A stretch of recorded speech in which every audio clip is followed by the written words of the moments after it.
Hi, how are you? I do appreciate you coming here today. Thanks for bringing me my delivery. I'm quite curious what's inside this box. I know you've piqued my interest because I haven't ordered anything. Hmm. Hmm. Yeah. Well, the first thing I gotta do is find a letter opener. And I don't know if I have one handy.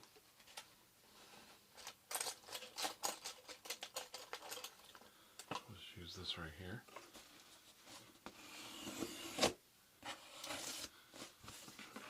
Slice it open.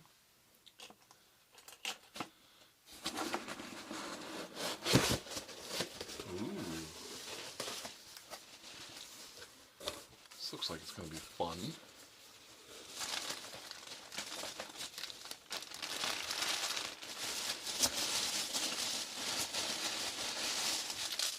Full of packing peanuts. Oh, I dropped one. They're so messy. Maybe I'll use this bag to put them in. You can dig out whatever's in here. So how have you been? I haven't seen you in a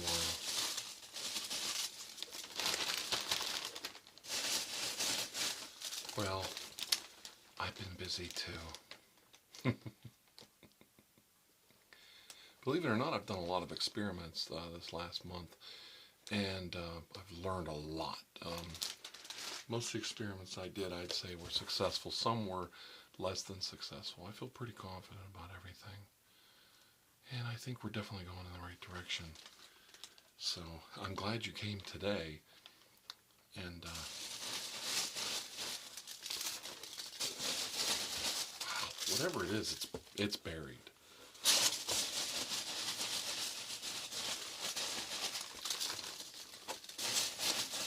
Packing peanuts are just so messy.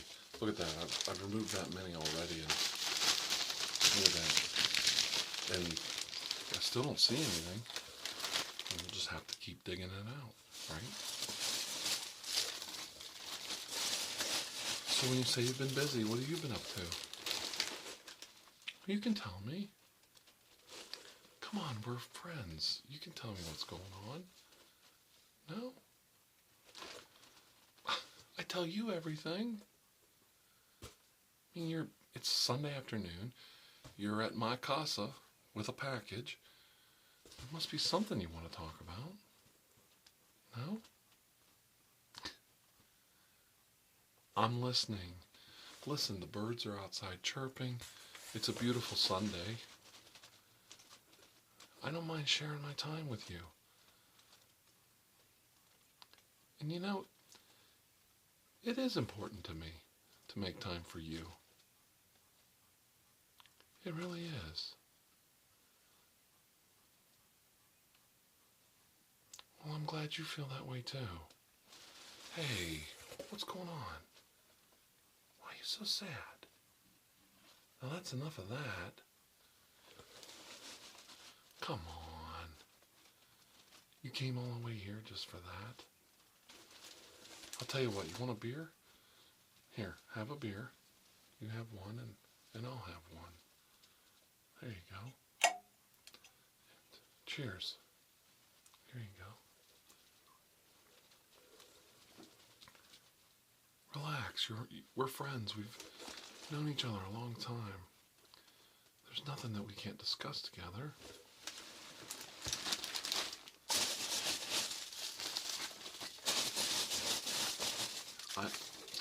Well, that's what friends are for.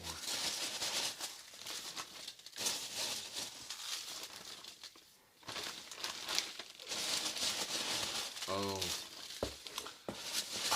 tell me about it. There is nothing worse. This is my class reunion this year. Yeah, my high school reunion. Mm-hmm. Oh, I have no interest in going. But I've got to tell you, you'll never believe this. Okay, it's funny you brought that up. I mean, it's kismet that you're here. It really is.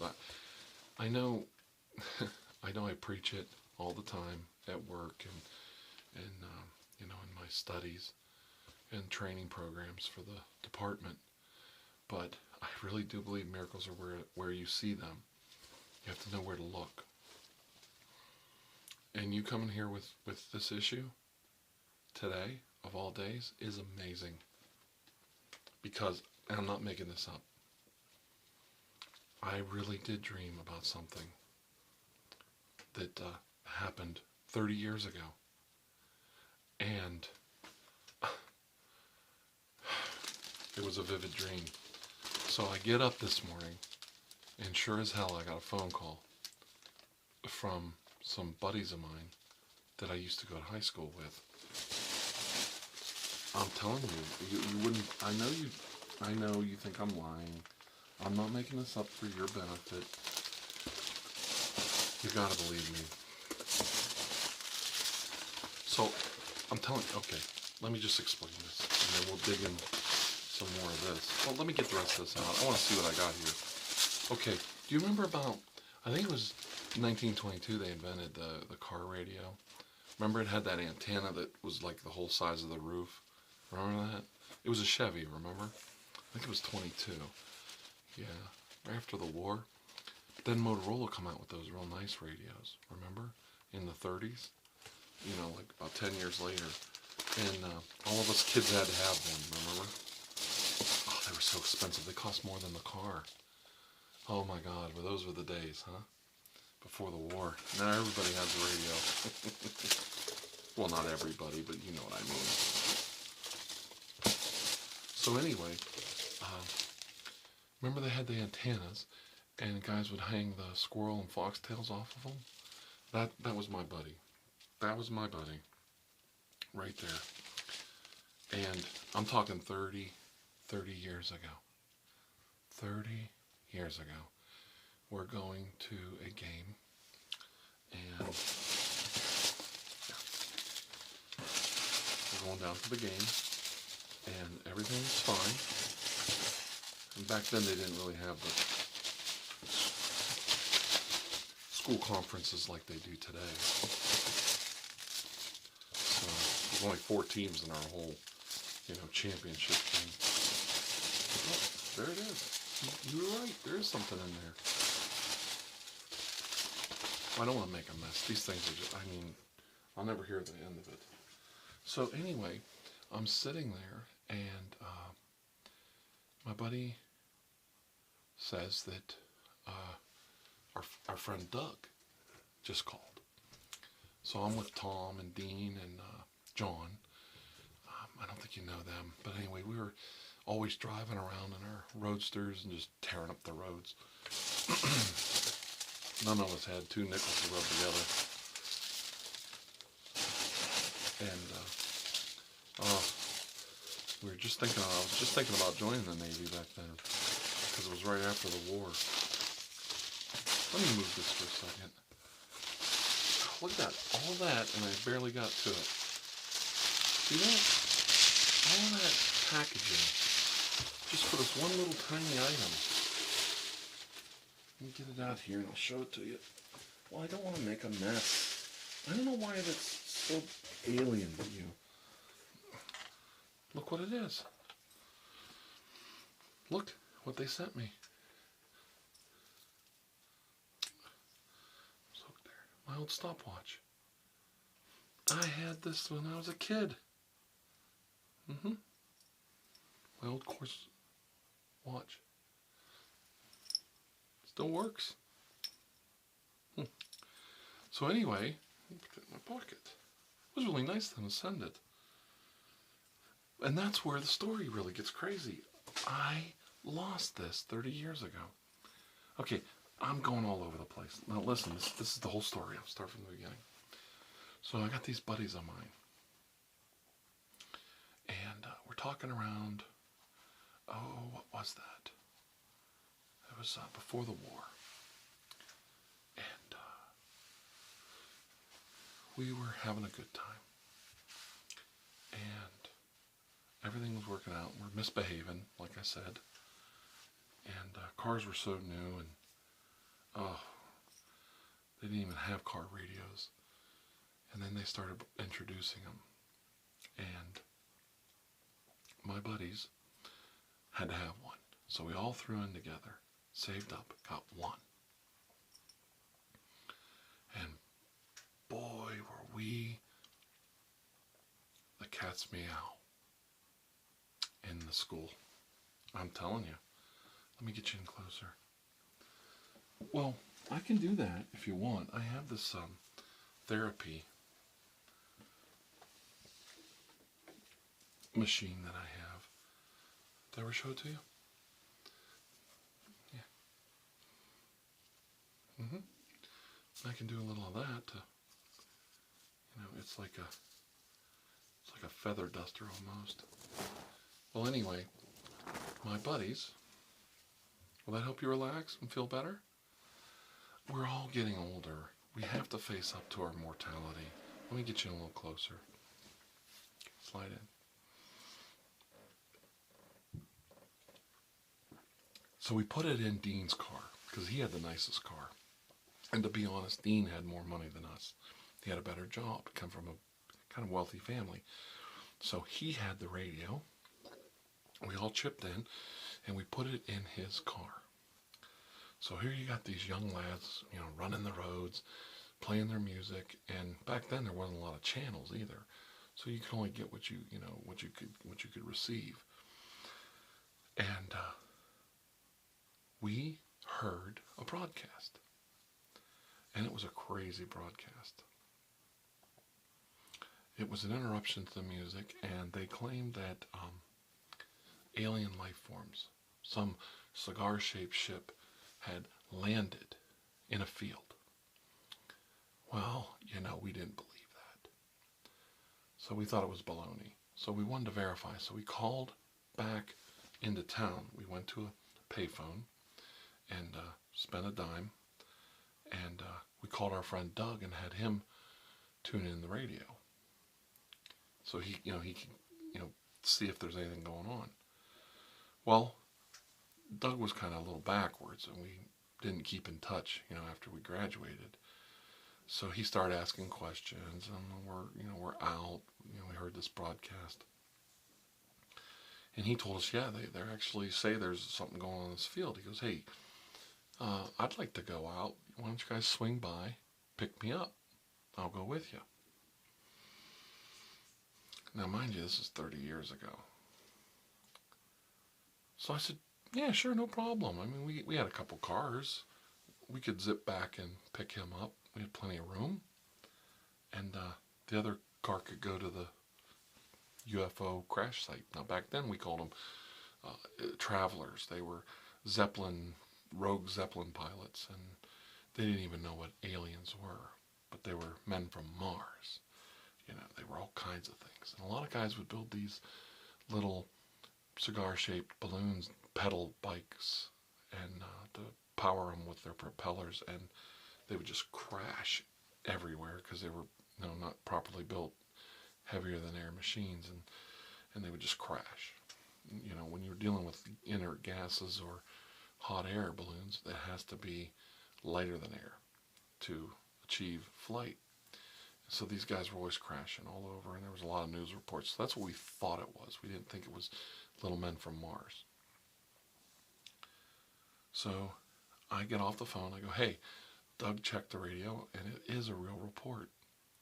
There's supposedly a cigar-shaped ship crashed about a city over in the next town down the road, and we can go down and check it out. But Doug wants to go with us, so, he's our buddy from school. We'll go get him. And this is where the story gets kind of weird. Tom, the one friend, says, nah, I don't want to hang out with him. I don't want to go pick him up. I don't want to go back and get him. I'm not interested in spending time with him. He and I really aren't friends anymore. No, I don't want to go get him. And I'm like, hey, come on. I told him we're coming to get him, so he's waiting for us. Nah, I don't want to hang out with him. So, we didn't fight because we were good buddies, and I just didn't understand what was going on. I said, okay, fine. We'll go back and get Doug, and you guys go ahead and go ahead. So, okay. So Tom says, well, I'm going to go with you. So we get in the car, we go back the way we came, and my buddies go forward to the crash site. It's cool. Shouldn't take about 5 minutes to go pick Doug up. We no sooner get down the road, and Tom's like, I really don't want to go get him. He's talking to the other guy in the car, look, I don't want to go get him. Let's just turn around and go back. And he was real insistent, and he was kind of being a pain in the ass about it. And, it was his car. I was riding with him, but I was driving because, he thought I was a better driver. And I said, look, your car, your rules, whatever. If you don't want to go get him, we'll just go back. So I turned the car around. And when I turned the car around, we got stuck in a ditch. Now, back then, roads weren't that nice. And the car got stuck. And I couldn't get us out. So we had to jack the car up and put some wood sticks underneath the tire. And then we were able to get out. So this took like a half hour. And Tom's even more mad. He's like, this is Doug's fault. I'm never going to talk to him again. He kept getting on about, Doug this, Doug that, whatever. He became fixated on Doug. And it was just a mess. And, we're like, man, cool down, don't worry about it, So, like I said, this took like a half hour to do all this. And we got loose. And there was 3 of us. We were able to get loose. And we start heading towards where the crash site was. Now, we don't have a radio. The radio is in Dean's car, and he's about an hour head start on us. We don't even get close to the town, and the town is sealed. Every road in is sealed. And there's Navy men everywhere. There's Marines. There's Jeeps showing up. There's everything. Army vehicles. All kinds of big V8 Fords showing up. And we're like, okay, something's wrong. No Dean, no nothing. So we parked at this little roadside diner, and we just hung out for a while. And finally they came to the diner and told everybody to evacuate the area. There'd been a gas line explosion or potential gas line explosion, and we had to leave. And they forced us all back down the road to where we lived, where we came from. So, all right. By then it was getting late, and, we all had jobs. And back then, these were laborers' jobs. So by 9, 10 o'clock at night, we're tired. We are tired. Goofing around time is over. It's dark out. It's hard to drive at night. Roads weren't that good back then. Hey, we're going to bed. So I drop my buddies off, and I give the keys to Tom. He drops me off, and I go home. And that's it. Well, I find out next day there's a gas line explosion. No crashed ship, no crashed Zeppelin, no Little Men from Mars. Gas line explosion killed 150 people, and the small town next to us, almost the whole town's been wiped out. And among the casualties, after a few more days, my buddies Dean and John and everybody, they're on the list. They're dead. One of the greatest disasters, peacetime disasters in U.S. history up to that point, 150 people gone. They were all lured in, thinking they were going to find this crashed spaceship. Well, here it was a broken, fissured pipe on a gas well line, and it ignited, and it blew up and killed everybody that came there to observe it. After about a week, we were able to go to the crater and where the accident happened, and obviously something wasn't right. The crater didn't look correct to me. The crater started west and headed east, like something had crashed and slid into the ground. There was obviously signs of digging by then, but you could tell that something had cracked and broke the trees as it came down to the ground. And now there was another, maybe not a fun thing. We found Dean's car, and the whole front of his car was torched. Tires were melted, but otherwise the car was okay. It was drivable. There weren't a lot of electronics on cars back then.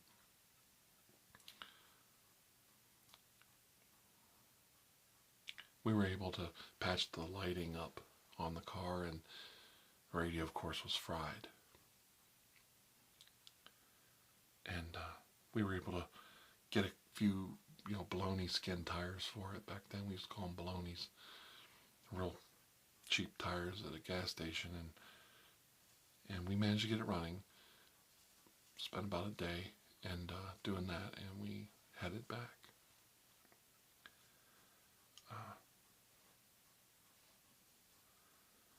So we took the car back to Dean's family, and they wanted the car crushed for scrap.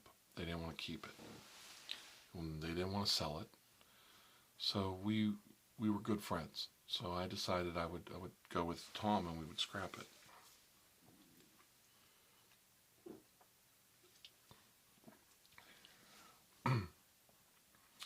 It's hard to talk about this sometimes. When you lose friends, it never goes away. When you lose friends, it just does not go away. You always think you could do something different, you know what I mean? So, okay, we take the car to the salvage yard. Now they said get rid of the car. They didn't say anything about getting rid of the radio. So I pulled the radio out.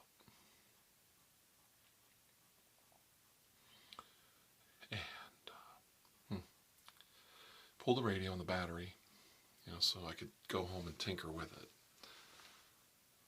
So I could get the voltage right. I wanted everything to hook up. I didn't want to use household electricity because it ran off the car battery. So I got a small car battery, and I have the radio, and I got the money for the crushed car. We're driving back to Dean's family's house. And on the road, we see Doug. And Doug's staring off at the sky. And he sees us coming. And whatever he was looking at in the sky, he quit looking at. And he just stared right into us, right into our souls. And it felt like he was burning a hole. Literally burning a hole right through my chest, right through my heart. And I felt so bad. And I'm going to stop and I'm going to talk to him and clear the air. Tom's like, man, don't stop. I ain't talking to him. No way. I'm like, Tom, I'm getting tired of this. So I take Tom back to my house. I get the radio and the battery and everything out. And I said, if I get this thing working, I'll sell it, or we can split the money on it and give it to the family, whatever. Okay. And Tom gets in his car and leaves.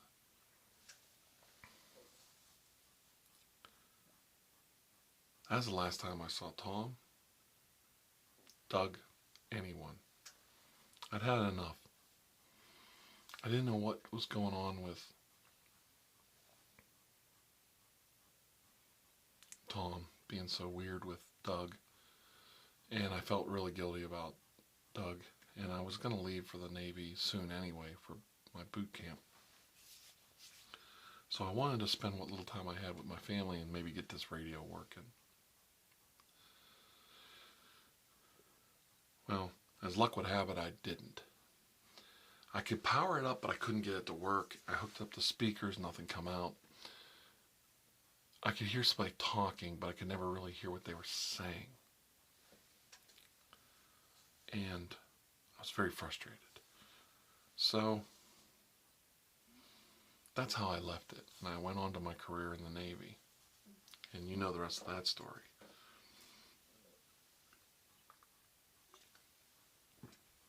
And I never did see any of those guys again. And when I came back from boot camp, I told my family that I just wanted to visit with them, and then I went back to my permanent party, and we shipped out, and I never saw anybody from my hometown. I just kept with my folks. So, to make a long story short, we fast forward 30 years. And, well, I left one little piece out. When I got back from boot camp, it was like my last day, and I went, oh my God, I forgot about the radio. I was going to sell that. You know, the whole thing with Dean and the deaths and the disaster of the gas line came up, and my parents were talking, my family were talking, because they had a little going away party for me, and I went, oh man, I forgot I got that radio. So I said, hey, Dad, come out to the garage. And I got that battery and the radio hooked up. And you can take it over and sell it and get something for it and give it to Dean's family. And he went, okay, no problem. So we go out to the garage, and it's gone. No sign of break-in. The radio, and now remember, the radio back then cost like $200. That'd be like almost $2,000 now. Cars only cost $500 or less. I mean, I think my first car cost $50. So, you know, this was a huge thing. And even a burned out radio, somebody probably could sell to an unwary buyer for, you know, $50-100. So it was worth stealing. But back then, crime wasn't like it was today. Just people didn't steal stuff from their neighbors. So the whole thing was odd. Okay, so I'm like, all right, it's gone, whatever, forget it. Maybe Tom came and got it. And I just brushed it off. My dad brushed it off, and that was the end of it. Never discussed it again. Fast forward 30 years. I'm dreaming about a foxtail whipping back and forth on a car antenna. Bunch of crazy ass flappers, wannabe bootleggers, zipping up and down the roads outside Chicago.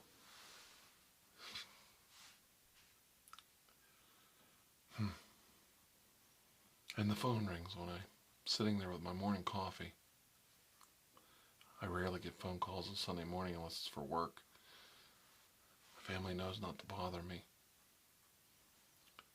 So you not only would think I'd be surprised, but amazed when I pick up the receiver and I hear a familiar voice. And the voice says, Andrew. I go, yeah, it's Dr. Andrew Michaels.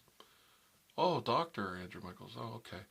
Well, you know, this is Doug. Doug from high school. Roosevelt High. Teddy Roosevelt High. Not Theodore, or not FDR. And I go, are you serious? Doug, how you been? And he starts talking to me. And he says, I got the radio working. It took 30 years, but I've got it working, and you wouldn't believe the things I'm hearing on it.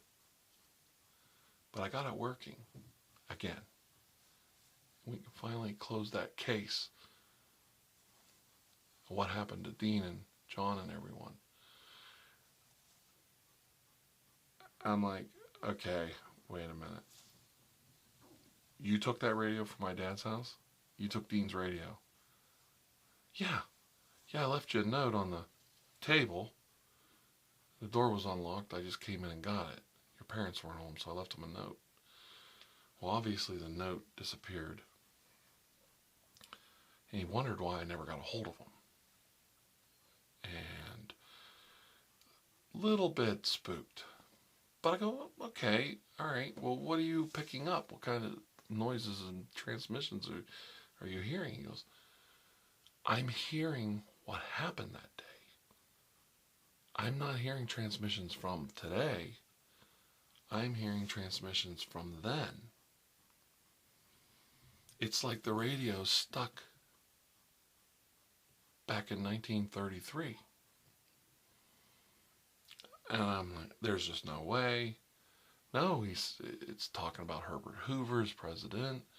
The Great Depression had just started.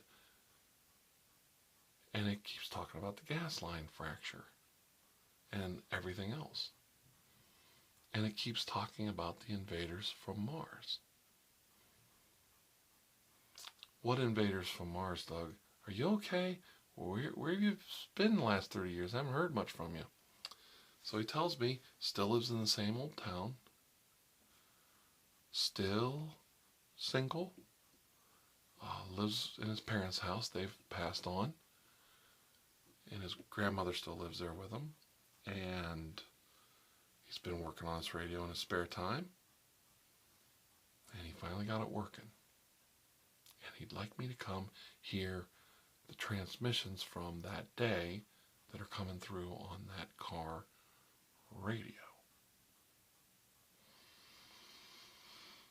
Okay. Now this is weird. Okay, you had a dream. Your friend is telling you he fixed something that was lost 30 years ago or stolen. And I never did get a straight answer why Tom never wanted him around. So I said, okay, well, I want to get something off my chest, Doug.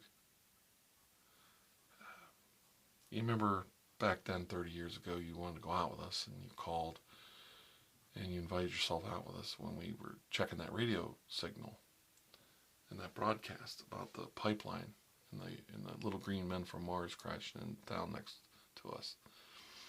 And we never came back and got you. Well, I'm going to kind of tell you the truth, and I'm going to kind of lie.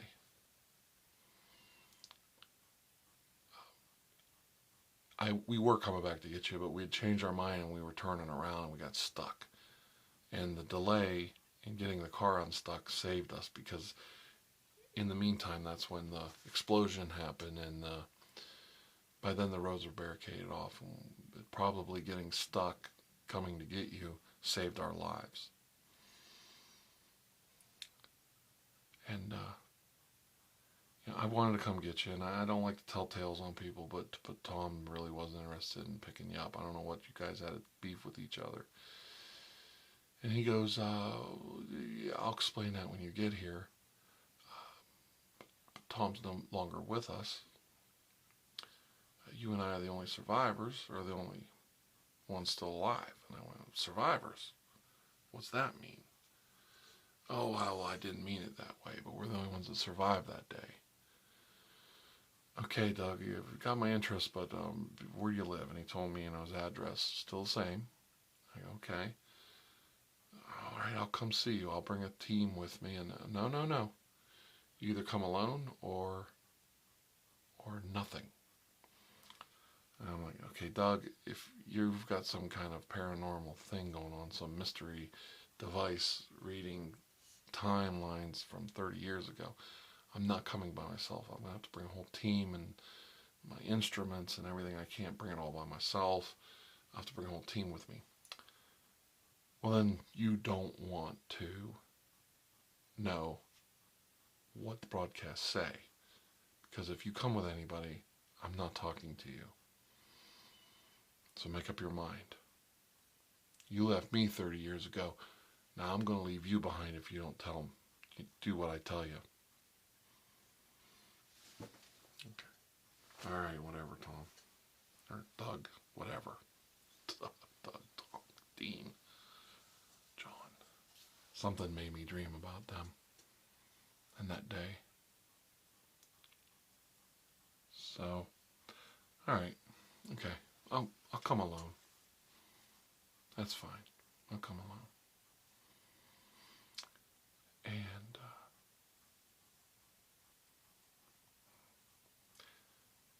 And that's a story for next time.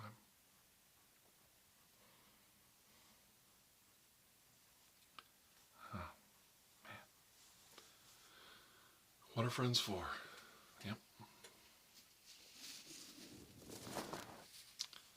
Well, don't get too frustrated. It's just I don't want to talk about it anymore.